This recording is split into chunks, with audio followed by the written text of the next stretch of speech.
That's my news wrap.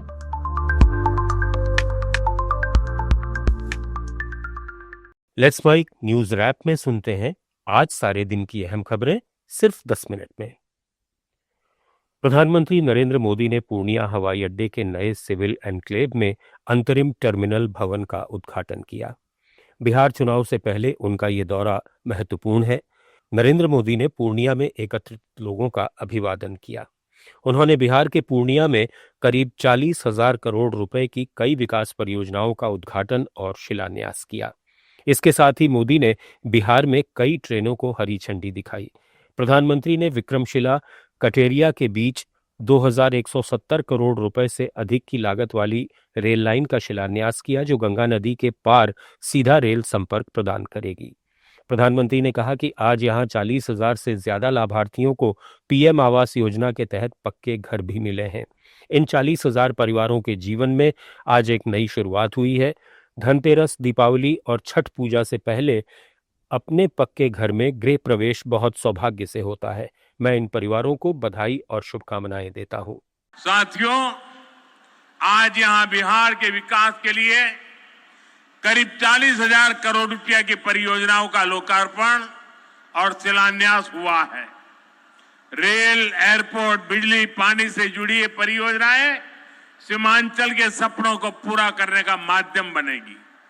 आज यहां 40,000 से ज्यादा लाभार्थियों को पीएम आवास योजना के तहत पक्का घर भी मिला है।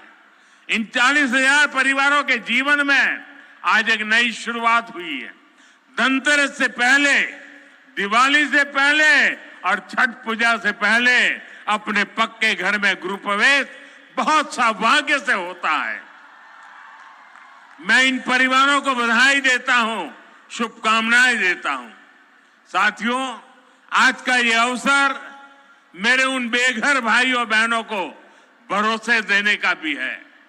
एक दिन उनको भी पक्का घर मिलेगा, ये मोदी की गारंटी है।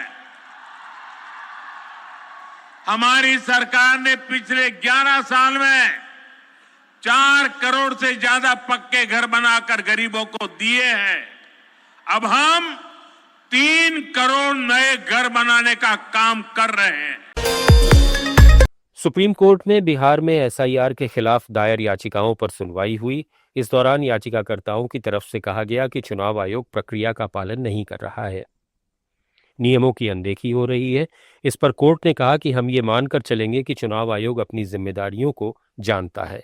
अगर कोई गड़बड़ी हो रही है तो हम इसे देखेंगे। अगर बिहार में एसआईआर के दौरान चुनाव आयोग द्वारा अपनाई गई कार्यप्रणाली में कोई अवैधता पाई जाती है तो पूरी प्रक्रिया को रद्द किया जा सकता है। कोर्ट ने स्पष्ट किया कि वो बिहार एसआईआर पर टुकड़ों में राय नहीं दे सकता। उसका अंतिम फैसला केवल बिहार में ही नहीं बल्कि पूरे भारत में एसआईआर पर लागू होगा। मामले पर 7 अक्टूबर को अगली सुनवाई होगी।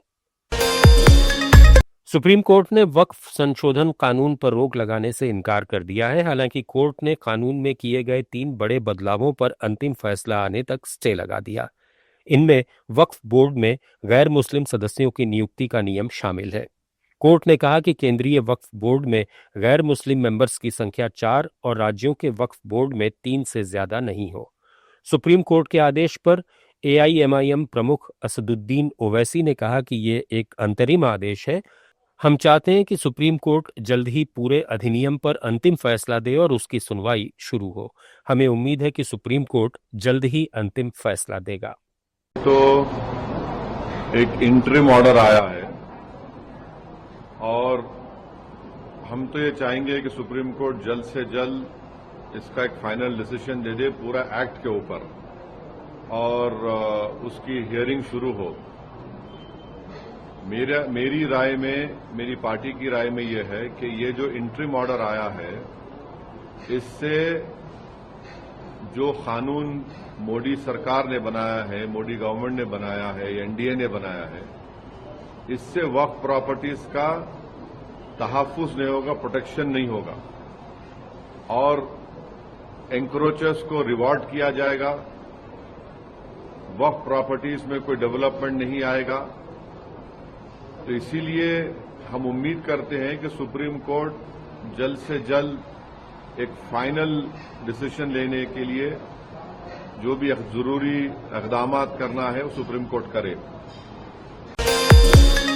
रक्षा मंत्री राजनाथ सिंह ने सेनाओं के लिए राजस्व खरीद में तेजी लाने, सरलीकृत प्रक्रियाओं के माध्यम से घरेलू उद्योग को सक्षम बनाने, नवाचार को बढ़ावा देने और उद्यम को समर्थन देने के लिए रक्षा खरीद मैनुअल DPM 2025 को स्वीकृति दे दी है। रक्षा मंत्रालय ने एक वक्तव्य में आज बताया कि संशोधित दस्तावेज आधुनिक युद्ध के युग में सशस्त्र बलों की उभरती आवश्यकताओं के लिए सहायक होगा। ये तीनों सेनाओं में संयुक्तता को बढ़ावा देगा। इससे शीघ्र निर्णय लेकर सैन्य तैयारियों की उच्चतम स्तर को बनाए रखने में मदद मिलेगी। मंत्रालय ने कहा कि दस्तावेज में व्यवसाय की सुगमता को और सशक्त बनाया गया है। पंजाब के मुख्यमंत्री भगवंत मान ने आज प्रेस कॉन्फ्रेंस कर केंद्र सरकार को घेरा है। मुख्यमंत्री मान ने गुरु पर्व के मौके पर सिख श्रद्धालुओं को श्री ननकाना साहिब पाकिस्तान जाने से रोकने पर कहा कि केंद्र सरकार की नीति पाकिस्तान के खिलाफ है या लोगों के खिलाफ। उन्होंने कहा कि जब कोई फिल्म रोकी जाती है तो निर्माता को नुकसान होता है। जे तां कोई कलाकार पाकिस्तानी आर्टिस्ट नूं लिया ਉਹਦੇ ਵਿੱਚ ਕੰਮ ਕਰਨ ਲਈ ਜੋ ਕਿ ਤਣਾਅ ਜਾਂ ਜਿਹੜੀਆਂ ਪਹਿਲਗਾਮ ਦੀ ਘਟਨਾ ਤੋਂ ਪਹਿਲਾਂ ਦੀ ਸ਼ੂਟਿੰਗ ਹੈ ਤਾਂ ਉਹ ਫਿਲਮ ਰਿਲੀਜ਼ ਨਹੀਂ ਹੋਣ ਦੇਣੀ, ਨਹੀਂ ਤਾਂ ਅਸੀਂ ਉਹਨੂੰ ਗਦਾਰ ਕਹਾਂਗੇ ਦੇਸ਼ ਦਾ। ਸਾਰੇ ਦੇਸ਼ ਦੇ ਵਿੱਚ ਇਹਨਾਂ ਦੀ ਟਰੋਲ ਆਰਮੀ ਲੱਗ ਗਈ, ਉਹ ਤਾਂ ਜੀ ਗਦਾਰੀ ਹੈ ਜੀ, ਤੇ ਗਦਾਰੀ ਹੈ, ਪਾਕਿਸਤਾਨ ਅਸੀਂ ਕੋਈ ਸੰਬੰਧ ਨਹੀਂ ਰੱਖਣੇ। ਪ੍ਰਧਾਨ ਮੰਤਰੀ ਜੀ ਵੀ ਕਹਿੰਦੇ ਕਿ ਖੂਨ ਤੇ ਪਾਣੀ ਇੱਕ ਵਾਰ ਇਕੱਠੇ ਨਹੀਂ ਬਹਿ ਸਕਦੇ। ਤੇ ਜਦੋਂ ਫਿਲਮ ਰੋਕਦੇ ਆ ਤਾਂ ਨੁਕਸਾਨ ਕਿਹਦਾ ਹੁੰਦਾ? ਪ੍ਰੋਡਿਊਸਰ ਦਾ, ਕਲਾਕਾਰ ਦਾ। ਪਰ ਕਿਉਂਕਿ ਇਧਰਲੇ ਪਾਸੇ ਜਿਹੜਾ ਮੈਚ ਕੱਲ ਹੋਇਆ, ਉਧਰ ਪ੍ਰੋਡਿਊਸਰ ਜਿਹੜਾ ਹੈ ਉਹ ਵੱਡੇ ਸਾਹਿਬ ਦਾ ਬੇਟਾ ਹੈ, ਉਹਨਾਂ ਨੂੰ ਨਹੀਂ ਘਾਟਾ ਪੈਣਾ ਚਾਹੀਦਾ ਕਿ ਮੱਥਾ ਟੇਕਣ ਵਾਸਤੇ ਤੁਸੀਂ ਜਾਣ ਨਹੀਂ ਦੇ ਰਹੇ ਉਹਨਾਂ ਨੂੰ, ਉਹ ਨਹੀਂ ਜਾ ਸਕਦੇ।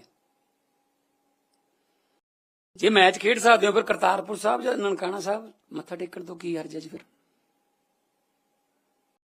ਫਿਰ ਸਾਰਾ ਕੁਝ ਤੁਹਾਡੀ ਮਰਜ਼ੀ ਨਾਲ ਚੱਲੂਗਾ, ਕਦੇ ਮਰ ਜਾ ਚਿੜੀਏ, कद जिਉਂਦੀ हो जा चिड़िए, आई चलूगा। आंध्र प्रदेश के नागरिक आपूर्ति मंत्री नर्दे दला मनोहर ने YSRCP पर समाज में फूट डालने का आरोप लगाया है। तेनाली में मीडिया से बातचीत में उन्होंने कहा कि YSRCP सोशल मीडिया के जरिए निजी हमले कर रही है और कानून व्यवस्था बिगाड़ने की कोशिश में है। मनोहर ने साफ किया कि उनकी जनसेना पार्टी कभी सुविधा की राजनीति नहीं करेगी और लोगों की भलाई और प्रदेश के विकास के लिए काम करती रहेगी। सरकार शांति भंग करने वालों के खिलाफ सख्त कार्रवाई करेगी। सर्वोच्च न्यायालय द्वारा गठित SIT ने गुजरात के जामनगर के वन्य जीव और पुनर्वास केंद्र वनतारा को क्लीन चिट दे दी है। SIT के अधिकारियों ने वनतारा में नियमों के पालन और नियामक उपायों पर संतोष जताया। जस्टिस पंकज मित्तल और जस्टिस PB वराले की पीठ ने रिपोर्ट को रिकॉर्ड में लिया और कहा कि अधिकारियों ने वनतारा में अनुपालन और नियामक उपायों के मुद्दे पर संतुष्टि व्यक्त की है। शीर्ष अदालत ने कहा कि यह रिपोर्ट का अध्ययन करने के बाद एक विस्तृत आदेश पारित करेगी।